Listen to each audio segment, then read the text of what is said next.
Welcome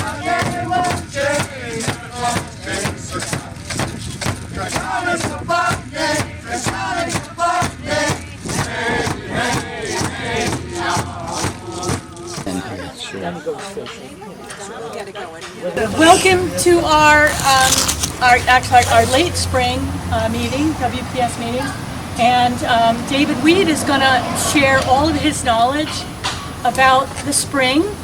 And after we're done with that, we're going to walk back up to the Methodist Church, and we have some dessert from Pastiche, and we're going to have a quick little meeting. We are here at the Massasoit Spring. And how many people have been here at least once before? Okay, good. I don't have to tell you everything about it. But this spring was first dedicated in 1907 by a group that was led by Virginia Baker. How many people have ever read anything that Virginia Baker wrote? Good. This must be a historic preservation. So this is Baker Street, and Virginia used to live in a house where the park is, but it burned and the town acquired it, and now we have a nice tot lot there.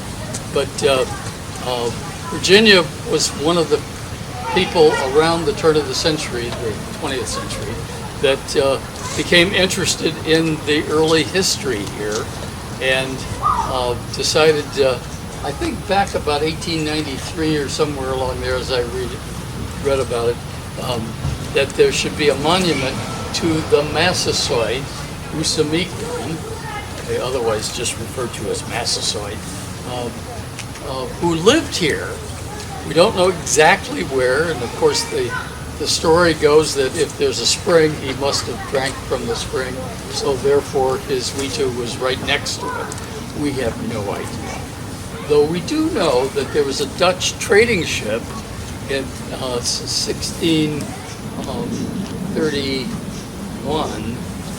21, that ran aground over here, who was doing some trading with Usamikon. So we have a pretty good idea that's close by here. Anyway, it wasn't down at the burial ground, the royal burial ground, because you don't live next to your cemetery. Okay?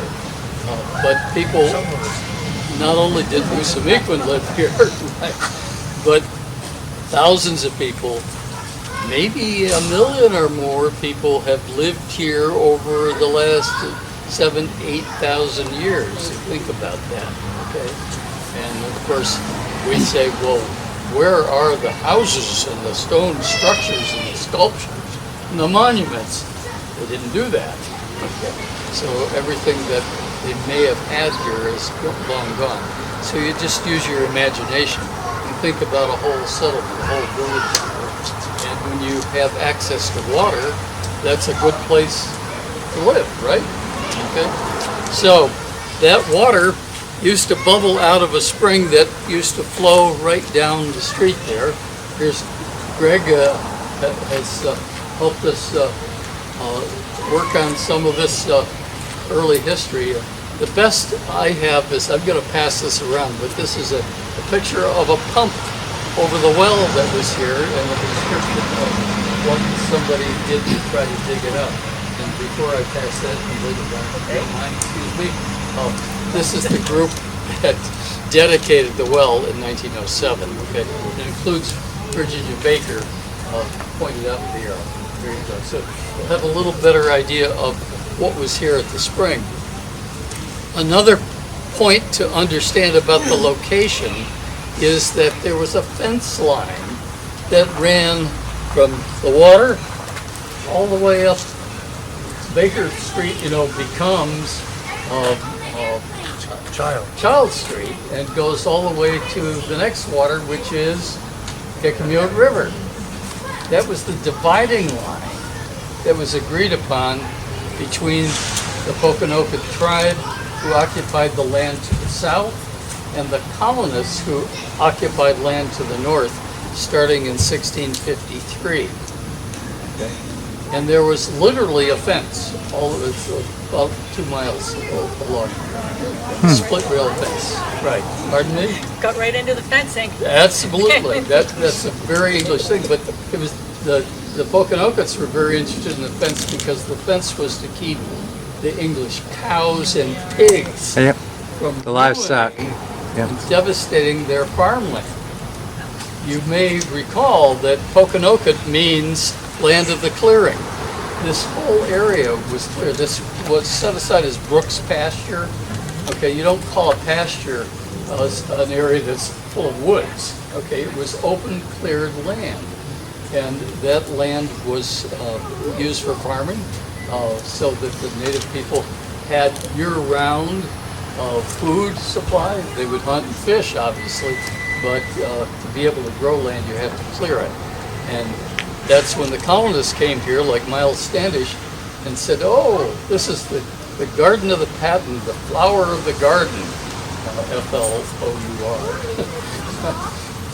What he meant was, this looks just like good English farmland, okay? And I want to buy some, okay? And he did, right?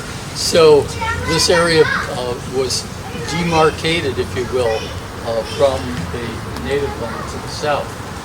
This may be what the village looked like. It's hard to tell. Okay. This was drawn by Ruth Major.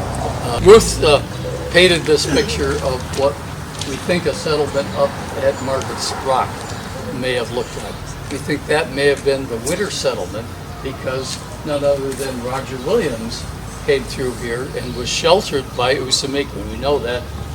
He wrote 14 weeks I knew neither bed nor board, meaning that he stayed here while he recovered from his arduous trip in January through 3 feet of snow from Salem, because they kicked him out of there. Okay. And then Usamiki, after he recovered, sent him up to East Providence, probably to a place you'd never been, the spring up there that where he brought his family to live. So that's kind of the short history in terms of what happened here. And of course, Saturday was the 350th anniversary of what? King Philip's War. Thank you. The outbreak of King Philip's War, which happened in Warren, then known as Swansea. Okay. Anybody know where Job Winslow's farm is? Barney. Huh? Barney. No, that's another. That's the Miles Garrison. Oh, that's the mile. Yeah, but were you on the bus tour? No, Okay. Well, you can go online and go to the bus tour video, 22 minutes, to find out all these places. But Joe Winslow's farm is where the waterfront condos are now, okay, on the east bank of the Kickapook River. And that's the only description we have. That's where he lived. And that's where a few native men got tired of the cows going across the fence, a split rail fence. I mean, if you're a cow or a pig, that's no problem, okay? And they just got tired of losing their food, so they went up to the farm and had a little scuffle up there, and then a 12-year-old shot one of them. He didn't die immediately, but that was the English drawing the first blood, and that meant to the tribe it was time to go to war. And so everything cascaded from there. I won't tell you all about the King Philip War. You can read about that. That war broke out. It wasn't planned.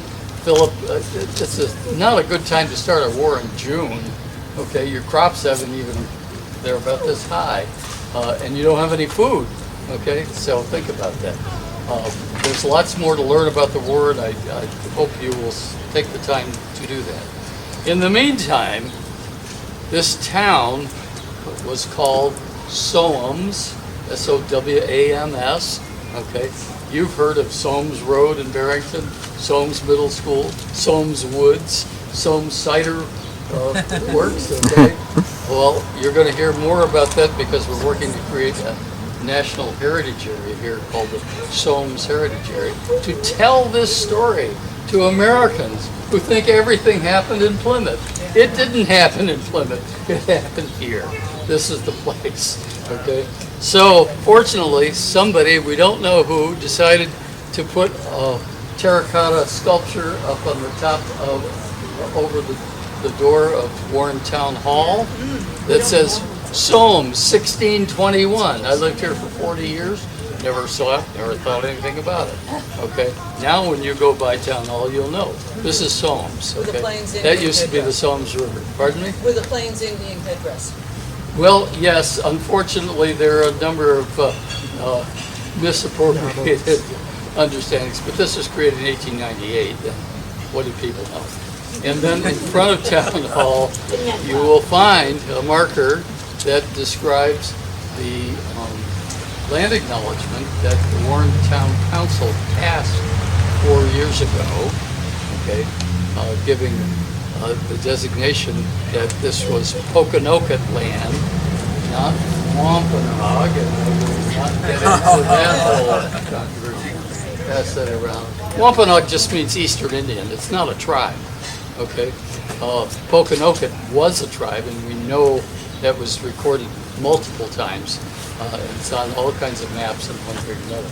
And hey, Henry, how you doing? Just finishing up here. Henry lives right here, okay? And he's done a terrific job of keeping an eye on this place and watering the plants. And we're in the process of finishing this up, and I'll tell you in just a minute what we plan to do there. In addition to the sign over Town Hall, if you go down to Burrs Hill, how many people have been to the monument at Burrs Hill? Okay, the rest of you need to go there sometime. There's a whole marker right there at across from the town beach that tells the whole story about Burrs Hill. I won't go into that. Well, Henry, you might want to answer that question about digging under the rock. We've talked a lot about that. Well, I don't know. That's what I'd like to find out, but we'll see. And if your water up here, and you go down into the ground and start to pour out, and it still goes all the way down and empties up there, and there's a river cut right here, we're right on it, then this would have been a place where water would have naturally come up as a spring and been fresh water here. My husband said he saw the top off it when he was a kid. Okay, so what's in there? Just a well. That's And the it. water, adjusts accordingly with whatnot. There's our answer. Thank you. I really appreciate it. What we needed was a local expert. Yeah. It was off for a while. It wasn't just one particular time. It wasn't, I don't know when they covered it, but then within the last, and then some. Sometime within the last 100 years, right? David, is that where the pump would have been? Yeah, right, would have been right over. Then this house was... So whether there's still water there, we don't The know. building was here at And that time? we considered, it would take an engineer and $100,000 to tear up the entire street. There is a pipe, if you go down to the bottom of the street, you will see it's a plastic pipe that comes out of there. So we think that's where the water's draining, but you'd have to do a lot of work there. It just didn't seem worth it. So the whole idea is to just make sure that rather than this being overgrown, it looks like a reasonable location. And we're working on a marker that we'll probably place right there on the wall. And the marker, like the two markers up there, will explain what's going on here, who is here, and why. And the wall itself is there because, I don't know. The wall? Yeah. Well, it was built there. We don't, sometime by 1907, when there are pictures, the wall was there. You can see it's out in the middle of the street. My assumption is that when they graded the street in 1900, 1910, something like that, they decided to make it into a well and turn this into a monument, and that's why it's got the date on it. And the purpose of the wall was to separate the monument, which is the well, which is actually part of the sidewalk. They bumped it out a little bit, and they bumped it in. It cuts into both properties. So the wall was built, and I think it was built in order for privacy and to establish it as a monument itself. We just want to give some respect to this. The Pokanokets, Dancing Star, who's the sachem of the tribe, who lives in Barrington, has been involved in the planning process. We don't know what we'll do to finish this, but it'll probably stay pretty much the way it is now for the rest of this year. And there's been some talk of whether we should put some kind of a bench or seating there, but that will depend on the tribe and whether we can get cedar logs and one thing or another. Any questions about all this? I've used up my allotted 20 minutes. Well spent, thanks. Well,